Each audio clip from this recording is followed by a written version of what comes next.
ಶ್ರೀ ರಾಮಕೃಷ್ಣ ಸಂಸ್ಥೆಯ ಸನ್ಯಾಸಿಯಾಗಿರುವ ಸ್ವಾಮಿ ಸರ್ವಪ್ರಿಯಾನಂದಜಿ ಮಹಾರಾಜ್ 1994ರಲ್ಲಿ ದಿಯೋಘರ್ನ ರಾಮಕೃಷ್ಣ ಮಿಷನ್ ವಿದ್ಯಾಪೀಠವನ್ನು ಸೇರಿದರು. ದಿಯೋಘರ್ ವಿದ್ಯಾಪೀಠದ ಉಪ ಪ್ರಾಂಶುಪಾಲರಾಗಿ, ಬೇಲೂರು ಮಠದ ಶಿಕ್ಷಕರ ತರಬೇತಿ ವಿದ್ಯಾಲಯದ ಪ್ರಾಂಶುಪಾಲರಾಗಿ, ವಿವೇಕಾನಂದ ವಿಶ್ವವಿದ್ಯಾನಿಲಯ ಕೋಲ್ಕತ್ತಾ ಹೌರಾ ಇದರ ಪ್ರಥಮ ಕುಲಪ್ ಸಚಿವರಾಗಿ ಸೇವೆ ಸಲ್ಲಿಸಿದವರು. ಪ್ರಸ್ತುತ ಪಶ್ಚಿಮ ಬಂಗಾಳದ ಬೇಲೂರಿನಲ್ಲಿರುವ ಮುಖ್ಯ ಕಚೇರಿಯಲ್ಲಿ ಸಾಧುಗಳ ತರಬೇತಿ ಸಂಸ್ಥೆಯಲ್ಲಿ ಆಚಾರ್ಯರಾಗಿ ಸೇವೆ ಸಲ್ಲಿಸುತ್ತಿದ್ದಾರೆ. ಆಧ್ಯಾತ್ಮಿಕ, ತತ್ವಶಾಸ್ತ್ರ, ನಿರ್ವಹಣಾ ವಿಜ್ಞಾನ, ಮನಃಶಾಸ್ತ್ರ ಹಾಗೂ ಶೈಕ್ಷಣಿಕ ವಿಷಯಗಳಲ್ಲಿ ಹೆಚ್ಚಿನ ಆಸಕ್ತಿ ಹೊಂದಿರುವ ಪೂಜ್ಯ ಸ್ವಾಮಿ ಶ್ರೀ ಸರ್ವಪ್ರಿಯಾನಂದಜಿ ಮಹಾರಾಜ್ ಇಲ್ಲಿ ಉಪಸ್ಥಿತರಿರುವುದು ನಿಜವಾಗಿಯೂ ನಮ್ಮೆಲ್ಲರ ಭಾಗ್ಯ. ಅವರನ್ನು ಆತ್ಮೀಯವಾಗಿ ಮತ್ತೊಮ್ಮೆ ಸ್ವಾಗತಿಸಿ ನಾವೆಲ್ಲ ಅವರ ಚಿತ್ತಶೋಧಕ ಉದ್ಘೋಷಕ ನುಡಿಗಳಿಗೆ ಶ್ರೋತೃಗಳಾಗೋಣ.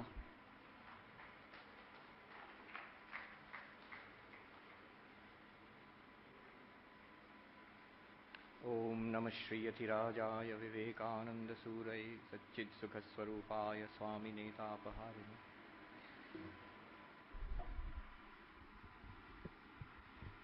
Revered monks, brahmacharis, teachers, dignitaries, and my dear teacher trainees, a very good morning and namaskar to all of you. It's a privilege for me, and I feel proud to be here this morning with all of you, the teacher trainees who have come from different teacher training colleges, B.Ed colleges, from different parts of Karnataka. As you just heard, just now, he was reading out a little bit about me. I've been teaching for the last 20 years. I have been teaching. For the first 5 years, after becoming a monk, for the first 5 years, I was teaching little children in the Vidyapit Deoghar. And then I was asked to do a B.Ed degree. Just like you, I was also a B.Ed trainee. And then after that, I became the principal of a B.Ed college. So I was teaching teachers. First I taught students, then I was teaching teachers, and I became principal of a teachers training college. Now, I am teaching monks. Those who are going to be sannyasis, they have a 2-year training period. So we have a training institution for those who are going to be sannyasis, novices. So I'm teaching them. Last 20 years I have been teaching, and obviously the philosophy of education is something that I am interested in. And you all are studying the philosophy of education also. It is one of your papers in the B.Ed syllabus. When you study the philosophy of education, of any great educational thinker, you normally ask 5 questions. If you want to know the philosophy of education of any great thinker, you ask 5 questions. What are those questions? First of all, what is the aim or purpose of education? So you ask that person, you interrogate the books written by that person, maybe Mahatma Gandhi, or maybe Bertrand Russell, or Rousseau, or Froebel, or anybody. What is the aim of education? And a lot of answers you will get. Some will say the aim of education is transmission of culture. Some will say the aim of education is enabling a person to function in society. Some will say character building is the aim of education, and so on. So the aim of education, that's number 1. Number 2 is, what is to be taught? The syllabus. According to that educational thinker, what should be taught to students? What are the items to be taught to the students? And from different educational thinkers, you will get different ideas. You ask Mahatma Gandhi, you all must be reading Basic Education, Bunyadi Siksha. And so there you will find Mahatma Gandhi says that you have to teach the students certain skills based on the local culture, certain skills by which they will learn, at the same time they will earn their livelihood also. If you ask Rabindranath Tagore, what is to be taught? You will find an emphasis on aesthetic development, music and art and so on. Second thing, that is the syllabus, what is to be taught. Third, what is the method of education? If you ask that educational thinker, what special method of education? So Maria Montessori, for example, she gives a special method of education for primary school students. If you ask Froebel, he gives a special method of education Today, we all know it as, I think you all know very well, the kindergarten education. Kindergarten education, it came from Froebel's theories of education, and so on. So method of education is the third question we ask. What special method of education do we find from this educational thinker? The fourth question we ask is, what is the role of the teacher? According to you, sir or madam, what is the role of the teacher? You ask Mahatma Gandhi or Rabindranath Tagore or Jiddu Krishnamurti or Russell or Rousseau or whatever. What is the role of the teacher? And they will give you different answers. And finally, discipline. What form of discipline should there be in the classroom or in our institutions? Though nowadays this final question of discipline has gone out of fashion. I found in new books on the philosophy of education, this last question is left out. They don't talk about it anymore. Anyhow, today I am going to take up two of these points from Swami Vivekananda's philosophy of education. We are going to ask Swami Vivekananda, what is the goal of education? So one of the answers, he has given a number of answers. One of the answers we will take up. That's one idea we'll get from him. The second idea is, what special method of education does he recommend? And that is the second idea we will take from him. Two ideas. One is training in self-control, he says, is one of the goals of education. So that is the first idea we are going to take up today. And the second idea is concentration of mind. These are two powerful ideas from Swami Vivekananda's philosophy of education, which we will discuss over the next half an hour or so. Right. First of all, the first idea. According to Swami Vivekananda, education may be defined as the training of individuals to will rightly and efficiently. He says the greater is the happiness as this will is more successfully manifest. What he basically means to say is this. We have a certain desire. I want to achieve this goal. And then I find out how to achieve this goal. And I start working towards it. Now the problem starts. You find some people in society, they are able to hold on to that and achieve their goals. But many are there, many students you will find, they drop off earlier, they give up very easily. They start towards some goal, they want it, but within a short while they give up. Very simple example, books. We all start reading many books, but many of us, we do not complete many books. We read halfway and then we give it up. Remember, when we started reading it, we were sure, yes, I want to read this book, I want to finish this book after some time. Many people start, some children, they will start learning certain skills. Some will learn to play the tabla or swimming or something, or singing. And any teacher, say music teacher, he or she will know that initially there may be 50 students in a batch, but they know for sure that after 1 year, it will be 20 students, 30 will drop out. Any difficult thing is there, you will find many are enthusiastic. After some time they give up. They cannot complete it. They do not have the patience to master it. So Swami Vivekananda is saying this willpower, training of individuals to will rightly, the willpower that I want this, in this method I will accomplish it, and whatever the obstacles come, I will overcome those obstacles and realize my goal. This special power, this is one of the goals. To develop this power is one of the goals of education.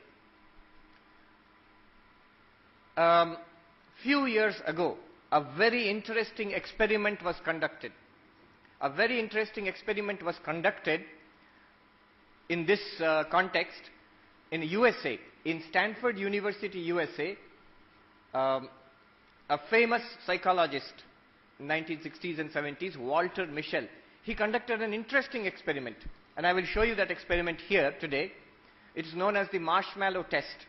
What happened was, he took some very little children, 4-year-old children.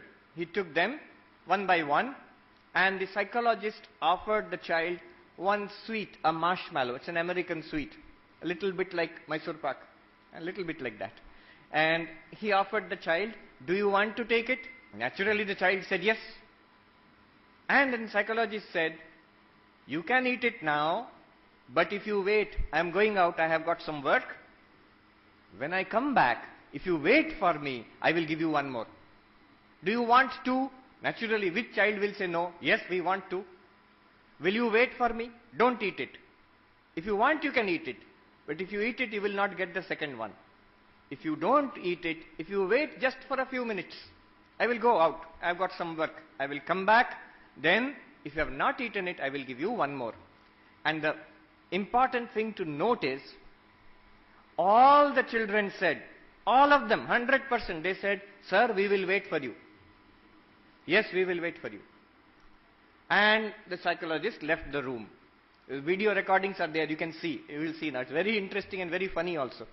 So the children are waiting. And some of them were able to wait. See, for a 4-year-old child to wait for 10 minutes also, it's a very long time. Small child. You'll see some of the children, they are looking at the door. When will sir come back?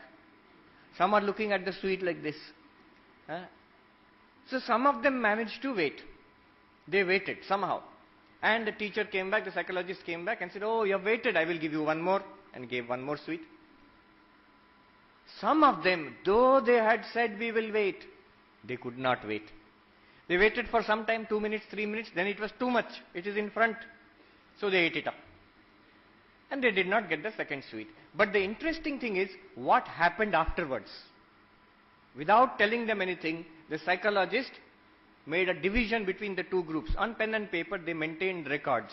Two groups, those who were able to wait, those who were not able to wait. 14 years later, when these children were 18 years old, about to go to college, PUC stage, the psychologist went back to those children again. He talked to the children, he talked to their friends, he saw their school records from class 1 onwards up to higher secondary level. And he talked to the parents, he talked to the teachers, and he found a remarkable difference. A remarkable difference.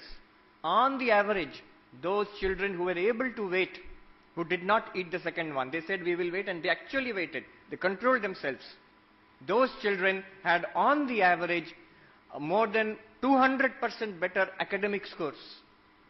Those children who were able to wait, they had on the average, they were better in sports, they were better in music, they were better in, as class monitor, teachers trusted them, friends also trusted them, that these people are dependable, what they say they will do. Those who were unable to wait, they were seen as by others, by parents, by teachers, by friends, as impulsive. And they will decide one thing now, do another thing, take up one thing, drop it, take up another thing, drop it, this way. So, one thing they found was, there is a very great difference in life, in studies, in school, in college, which is made by the ability of self-control. We can all understand why it is so. Homework is given to a child. You all know as teachers. Homework is given to a child, some will do it, some will not do it. Some have that kind of work ethic, small children. I will finish this homework, then I will watch TV or cartoon or go to play. And another child, doing the work, suddenly maybe friend will call, will you come for a movie or we'll go out for a walk? And the child will think that, all right, I will come back in the night and I will finish the study. And he'll go out for a walk. Comes back in the night, oh, too tired today. Tomorrow in the morning I will get up and do it. And so on it goes. We have all done it also. When we were children, you remember before examination we used to make a study schedule, timetable. 10 hours a day, 12 hours a day we will study like this. And the timetable was very sophisticated, very detailed. After finishing the timetable we will be tired. Such a big timetable we have made. How about following it? Very few will follow it. So this difference, which makes a big difference not in school only, not only in college or university, but I'm sure it will make a big difference in life later on, in career and at home also. So Walter Mischel, he conducted this experiment, and the videos we will see, that same experiment was repeated in 2008 by Philip Zimbardo. He's a well-known psychologist. In fact, his textbook, Psychology and Life, is a textbook written by Philip Zimbardo, which many psychology departments use all over the world. Can we have the video now? This video which you will see now, just pause it for a second. This video is actually taken from YouTube. Professor Philip Zimbardo gave a talk in Google headquarters. So Google Talks, if you go to Google or YouTube and you search Zimbardo or Marshmallow experiment, you will get this. I have taken just a few minutes out, but it's a long lecture given by Professor Philip Zimbardo. At the beginning, you will see the psychologist does a small little question to the children, because the children are very intelligent. So they want to know what sir is going to ask. So they'll something like this puppet is there, white puppet and brown puppet, which one is the shy puppet? And the child will say anything and the psychologist will say, correct answer, I will give you a prize. So the child is actually, attention is diverted. The next thing which comes, the sweet which is given, that is the real experiment, but the child should think that experiment is over. Then it will relax and give a genuine answer. Let's have the video. So it's a study done at Stanford by Walter Mischel with 4-year-olds. Oh, have a seat here. Sit right up. Okay. Now, I'm going to play a game with you, and I would like you to point to which one is the correct answer. Which one is happy most of the time, the shy one or the not shy one? Not shy one, correct. Which one has a brown nose, the shy puppet or the not shy puppet? The not shy puppet. Point there. Thank you. I'll stop that. Which one is happy most of the time, the shy one or the not shy one? Probably that. Thank you. That's wonderful. I want to give you a prize for having done so well. Do you like marshmallows? You do? Well, here's a marshmallow for you. You can eat it now, but if you wait until I come back, you can have 2 of them. So you can eat this now, but I'm going to go outside for a minute. When I come back, you can have 2 marshmallows if you wait. Okay, I'll wait. Do you think you could wait? Okay, we'll see. I'll be back in a minute. See.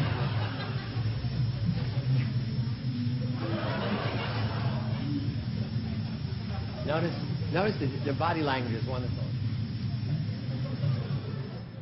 She's looking at the door. Totally looks away the whole time.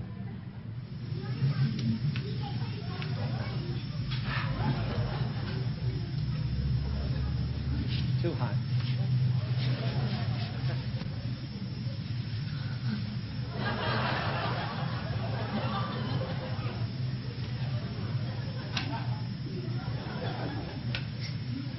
Little distraction.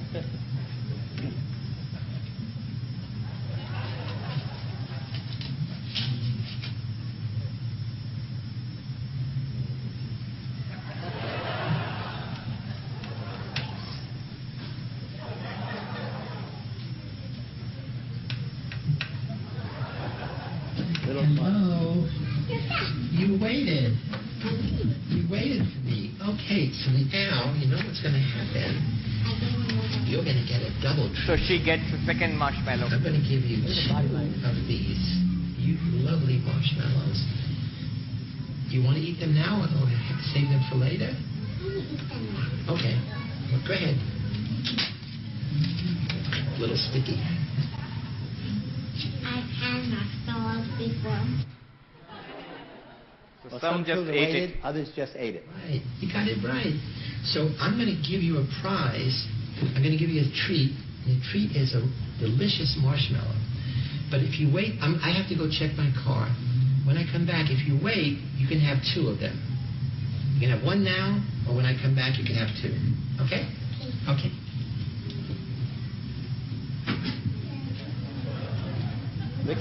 Licking her lips. Just temptation. Just capital T. Sorry.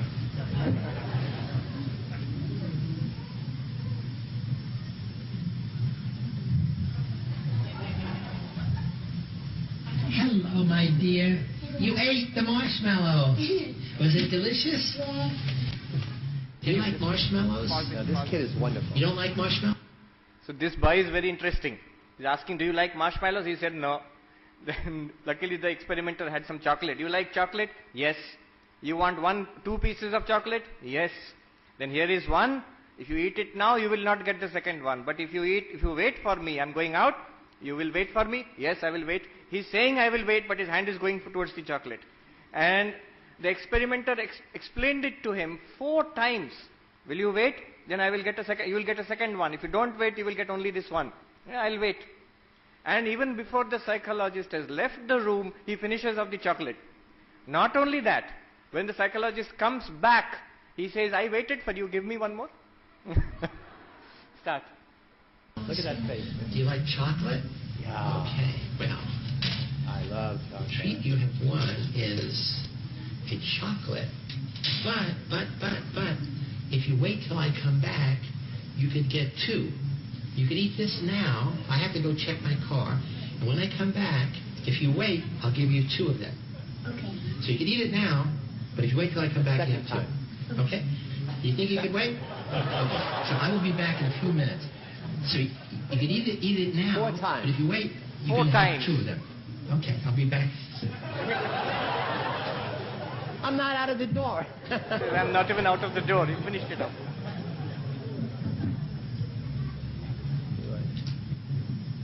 I love your little skull and crossbones. Like total boy. And he's just enjoying it, minding his own business, eating away. Hello, I'm back. Now listen carefully. Good. I waited. Oh, you ate it. I waited. You ate the chocolate. He's very surprised. Why he's not getting another one? So clearly, he did not understand a very important connection between if-then. He didn't make the causal link that what he heard was, you can eat 1 now. If you wait, you can have 2. So he said, I waited. I didn't leave the room. So he ate 1 in a humorous way.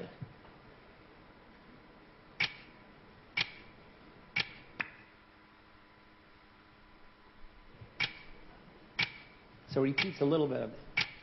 You may already be familiar with the famous Marshmallow study conducted by my colleague, psychologist Walter Mischel, in which a group of 4-year-olds were given 1 marshmallow and told they were allowed to eat it immediately. They were told that if they could wait to eat the marshmallow after being left alone with it for a while, then they would be given an extra marshmallow to eat. Most eat the marshmallow as soon as they are left alone with it, but some other children are able to resist temptation.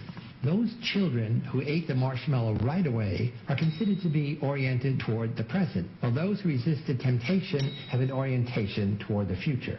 When the children were interviewed years later as 18-year-olds, there were amazing differences between the children who were able to delay gratification and those children who couldn't resist the immediate temptation. Scored 250 points higher on the SAT, overreacts to frustration, works well under pressure, indecisive, self-reliant and confident, prone to jealousy and envy. The marshmallow experiment is a classic study of how a presentation. So that was the experiment. Could we have this light? Yeah. Now that experiment shows that the ability to delay gratification. I can have something right now. Maybe I can go and see a movie, or I can browse on the internet or gossip with my friends, or I can finish my assignment from the school or college. Then I will get something.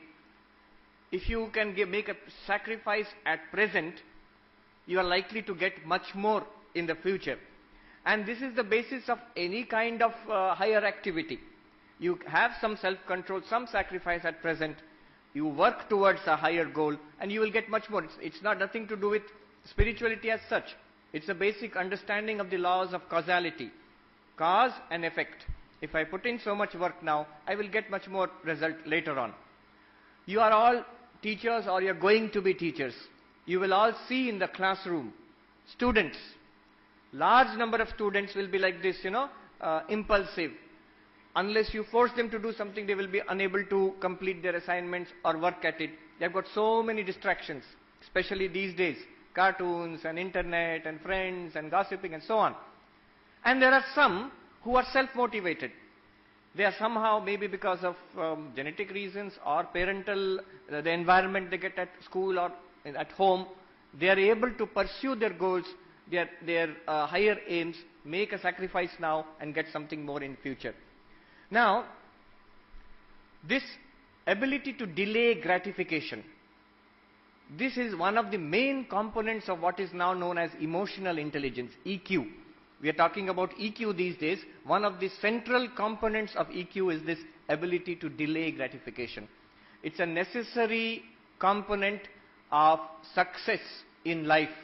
It may be worldly life, in academic sphere, in business, at home. It may be in spiritual life also.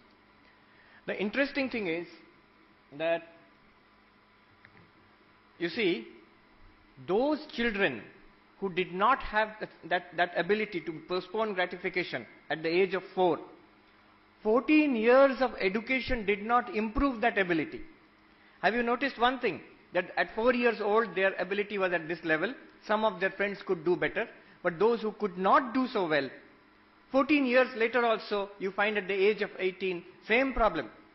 And they have been doing worse and worse in school and high school year after year. Which means our education system, remember, these are from very privileged families. All these children were from the staff members of Stanford University in USA. So, our education system, whether in USA or India or anywhere, it does not train people in this ability to delay gratification, in self-control. Though the experiment shows self-control is an essential feature of success in life. I am stating it again. All parents, teachers, we all want that students should succeed in life. Correct? We all want it. And this experiment shows one of the main factors for success is the ability of self-regulation, self-control. And yet, our education system is not designed to improve self-control. Some children have it. By nature, you saw some children at the age of 4, they have got it. More than average. But many do not have it. And this can be improved. Swami Vivekananda says, this is education. To train children with the ability to will efficiently and rightly. Rightly, this is the goal, this I should do, I am supposed to do this, I agree also I want to achieve this goal. Now how can I achieve this goal? How can I regulate my life so that I will achieve this goal? That is called self-regulation or self-control. And according to Swami Vivekananda, this is one of the goals of education. Training a person how to will rightly and efficiently. So this is one idea I've got from Swami Vivekananda which I wanted to share with you. Very important part of education. Next, the second idea. The second idea is from the method of education. One of the Swami Vivekananda's contributions to this sphere is he has stressed the importance of concentration. He goes so far as to say, to me the very essence of concentration is, the essence of education is concentration of mind, not the collecting of facts. He says, the difference between an ordinary person and a great person lies in the degree of concentration. Now we shall try to understand this. Swami Vivekananda himself, his powers of concentration are very well known. Those who have read the life of Swami Vivekananda, you have got many interesting stories. For example, in Belur Mutt, where he used to stay towards the end of his life, one day he was in his room and his disciple Sharat Chandra, he came into Swami Vivekananda's room and he found Swami Vivekananda is reading an Encyclopedia Britannica. Encyclopedia Britannica. And Sharat Chandra says, he saw so many big volumes, thick volumes on the bookshelf, and he said, Swamiji, it's impossible for a human being to finish all these big fat books in one life. Actually, these days, if you tell children about Encyclopedia Britannica, they will not be so impressed, because for them Encyclopedia Britannica means one DVD.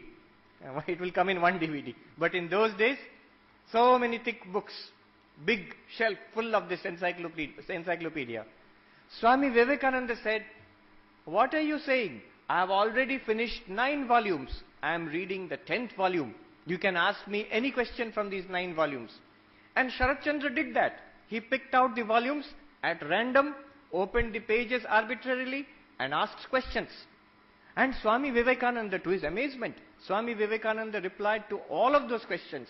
And often, Sharat Chandra records in his diary, often in the same language down to the comma and the full stop. And he was amazed. He asked Swami Vivekananda, how is this possible?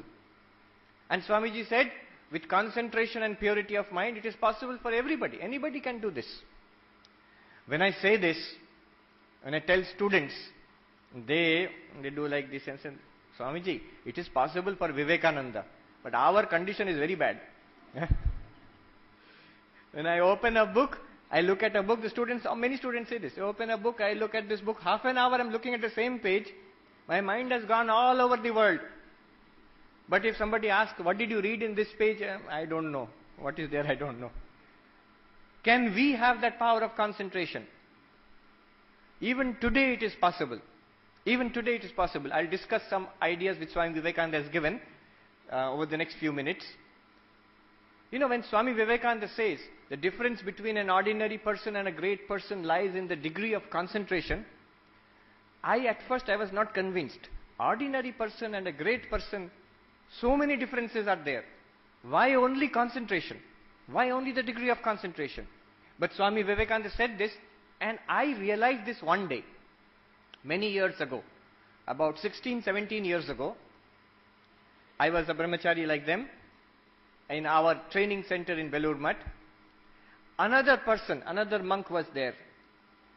He's a brilliant student. He was All India second in the IIT joint entrance examinations.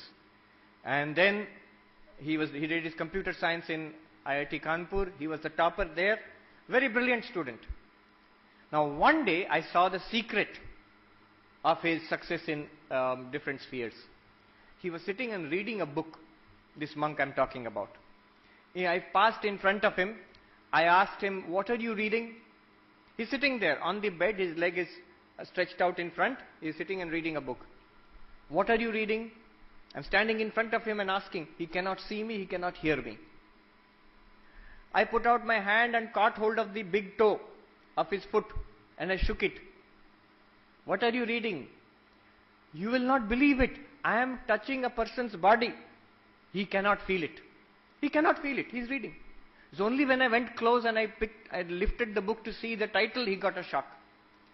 Now that is concentration. That day I understood. The secret of his success is concentration.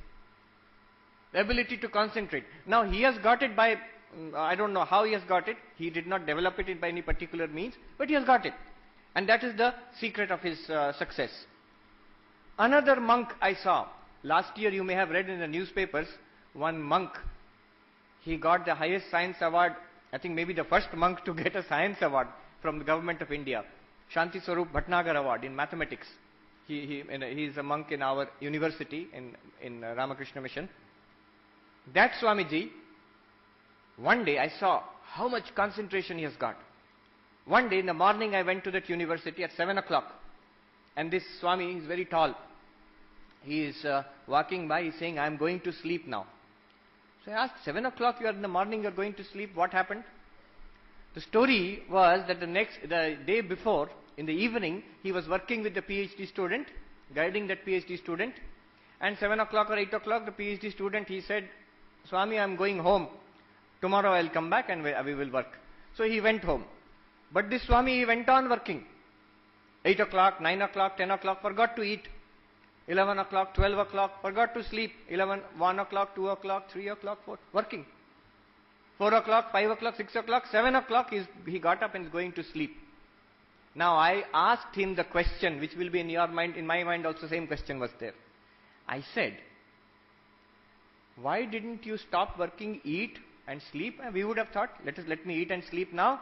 Tomorrow again I will start working. Why not? Why didn't you do that? And listen to his answer. He's very tall, so he's looking down at me as if I am mad. He's looking at me and he said, but I can't sleep. But I can't sleep. Why didn't you go to sleep? I can't sleep. Until I finish that work, I cannot sleep. Now you see, this is concentration. The ability to focus and hold on to something. Few years back, I went to IIT Kanpur. Best IIT, some people say. Indian Institute of Technology, Kanpur. Most brilliant students are there in our country. And you know what I found? Not one person, not Swami Vivekananda or one monk, but the entire campus, thousands of students. One thing I will tell you. We talk about work culture of corporation. Look at the work culture of students. I went to their library on Sunday. Library is open 24 hours a day, 7 days a week, always. I went to the library on Sunday morning, 7:30, 8 o'clock. I was staying in the campus there. At 8 o'clock, I saw some boys and girls, they came to study in the library.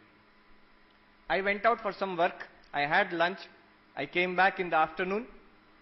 3 o'clock. I saw the same boys and girls sitting there in the same place and studying. And I liked it so much, I told one of the PhD students there, I like it. These boys and girls, they're studying for 8, 9 hours at a stretch. So much focus, concentration is there. And that student, he smiled and he said, Swamiji, this is nothing. If you come before examinations on Sunday, you will find 8 o'clock, the library will be full, hundreds and hundreds of students. And they will study. Afternoon, they may go downstairs in the cafeteria, they may take one sandwich or something, again come back. They will not go back to the hostel. Throughout the afternoon, they will study. Throughout the evening, they will study.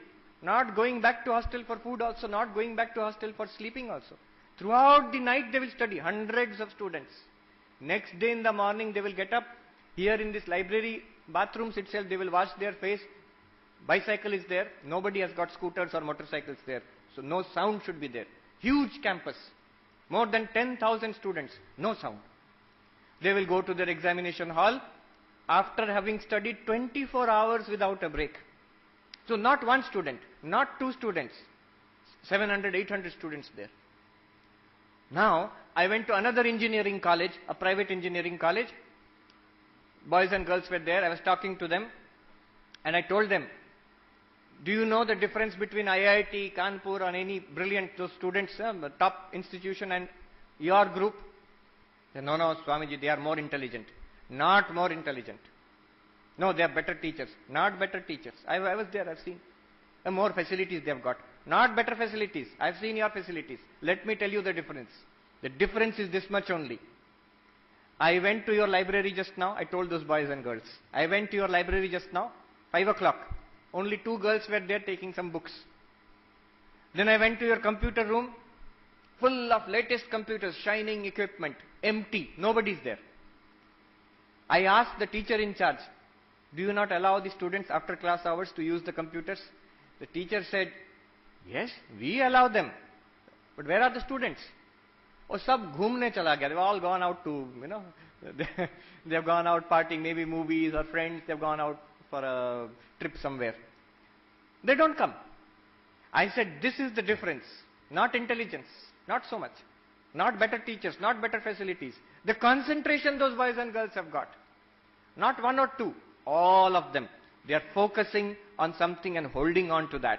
Now the question is, how can we improve our concentration? Swami Vivekananda also has given certain ideas. These are 2 books, you can just write down the names. I don't have time to go into the details, but very interesting books on this new studies in psychology, in the psychology of concentration. RAPT, R-A-P-T, RAPT, you can Google it. R-A-P-T, RAPT, Attention and the Focused Life, that is the name of the book. And this book is especially very, very important and very significant. It's called Flow, F-L-O-W, F-L-O-W, Flow. You can just check it out on Amazon. And this book is available everywhere in good bookshops. I will not tell you the name of the author. Here is the name of the author. It's such a big name. You can see here. If you can actually memorize it, then your concentration is good actually. You pronounce it Mihai Csikszentmihalyi. Anyhow, these are 2 important books. But, okay, I will not go into all this now. We are running out of time. Basic idea is this. Concentration depends on how much you focus and what you focus on. Swami Vivekananda, he gave us this secret. Swami Vivekananda said, what is the secret of concentration? When I say this, sometimes students say, oh, is Swami, he will tell us to meditate now. No meditation. If you do not have good concentration, you cannot have meditation also. So, what is the secret of concentration? Swami Vivekananda says, pay the fullest possible attention to whatever you are doing. Look at these words. Cultivate the habit of paying full attention to whatever you are doing. Whatever you are doing. You are studying, pay as much attention as you can. You are walking down the road, pay full attention. You are playing, you pay full attention. You are gossiping with your friend, pay full attention. Now somebody asks, why should I, if I'm studying, of course I have to pay full attention. But if I am gossiping with my friend or watching a movie, why do I have to pay full attention? The reason, Swami Vivekananda says, remember, you have got only one mind. Remember, it is the same mind. One of our senior Swamis explains it this way. He was telling a group of boys, your father shaves with a blade. Yes. Now if you take that shaving blade and you sharpen your pencil with it, if you sharpen the pencil with it, with that blade, will your father be able to shave? The boy said no. Why not? Because the blade has become blunt, it has lost its edge. It has lost its edge, it's not sharp. Exactly the same thing with our minds. Throughout the day, if you let the mind run free, you tell the students that how does the day begin? When will I get up? When I feel like it. After getting up, what will I do? Let's see, I might watch a cartoon. Then, what will you do? Might go to school. If I don't feel like, I will bunk it. Especially college, it's easier to bunk classes. So, and then I might go out for a movie, or I will surf the internet or something like that, or talk to my friends on the mobile, and so on and so forth. At 10 o'clock in the night, oh, examination is there, I should study. What is there? Mathematics or physics. At 10 o'clock, when you open the mathematics book and say, now you study, your mind will say, I won't study. Why not? Throughout the day I am enjoying myself. Now I did whatever I wanted to do. Now you are asking me to study this boring book. Why should I study? I will not study. If you force yourself, you will feel sleepy. So what will that boy or girl do? Oh, today I am tired. I'll wake up early in the morning tomorrow and study. And next in the morning, same story. Oh, very cold. Let me sleep for half an hour more. So it is the same mind. If you make it a habit of paying attention to whatever you are doing, make it a habit of paying attention to whatever you are doing. Simplest task also. That Swami I told you about, IIT topper, I have seen him cleaning the room. Very boring task. Many children don't do it these days. Cleaning the room. For more than 1.5 hours, he'll clean it. Not a speck of dust you will find on the window or railings or anywhere you touch, you will not find. Now see, a boring task he is doing, but his habit is to do whatever he is doing with full concentration. He has made it a habit. So this is the technique. Remember, it is the same mind. I remember when I was a little boy, my father had got this big fat book on Lord Mountbatten. You know, the last Viceroy of India, Lord Mountbatten.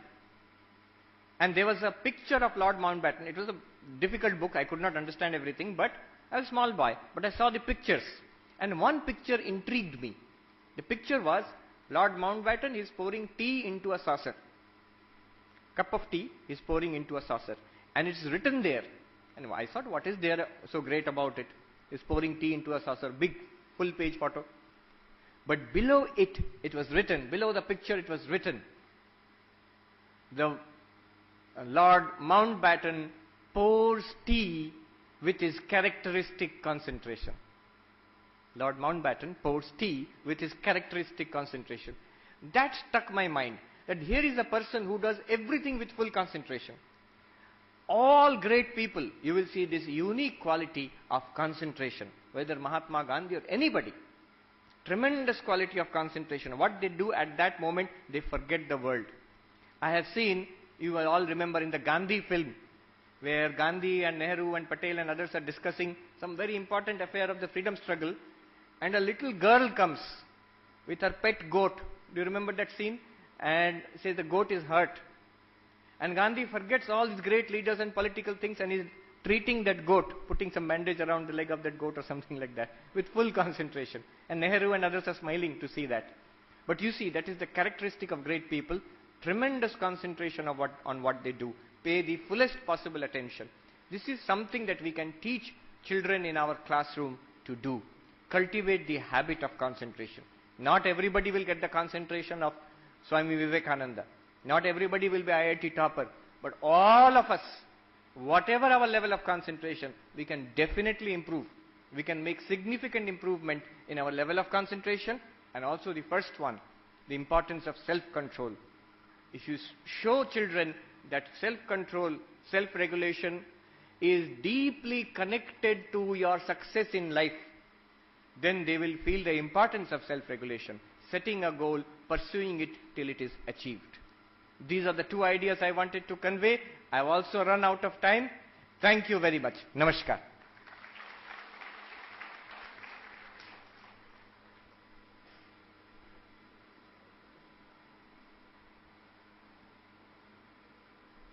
Do we have time for one question? I think we can take one question. Anybody has a question regarding concentration, self-control, anything? Nobody? See, two kinds. Yes, here's a question. Please, there's a mic going to you. Please tell us your name and which B.Ed college you are from, and then ask your question. Sir, good morning everybody. It's a very nice presentation by Swamiji. And I have a doubt on... just tell me your name and your B.Ed college. Yeah, my name is Noor Muhammad. Yes. Amrita B.Ed College, Mangalore, Padil, Yes. Mangalore. One thing in the beginning of your presentation, sir, you said the concentration and what you said? Self-control. Yeah, self-control. That will lead to a happiness in the future. Ah. At that future, sometimes I feel that it's a bit of pessimism is there. So, the concentration or whatever we do, as management teaches us, the result should be a bit faster than what the presentation has made. And if it is prolonged to a very long future thing, it will not give satisfaction to the self, or it will not be beneficial to the society or where we are working. So this concentration and self-control should get us the desired result in a faster phase, I feel. If I understand your question, the question may be like this, if I keep postponing my happiness, that in the future I will get happiness and now I have to suffer, then this idea will come. But that is not true. What happens is, if I have, yes, there is a humming song. This, he says, Swami Vivekananda says, if you look at the slide,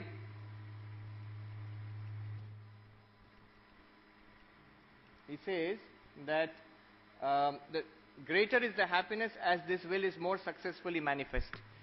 This very ability that I can control my thoughts, I can control my activities, behavior and speech, this gives happiness. Result will come now a little later. But there is this very power over my life that I can control it. That gives happiness. You see all those little children, very interesting, all of them wanted 2 marshmallows. Some of them got it. The other ones, they wanted 2. They could have got 2, but somehow in the process, it slipped out of their control. And you can be sure, afterwards they must have regretted it. If only I had waited a little more, I would have got 2. That's a very, very innocent, childlike thing.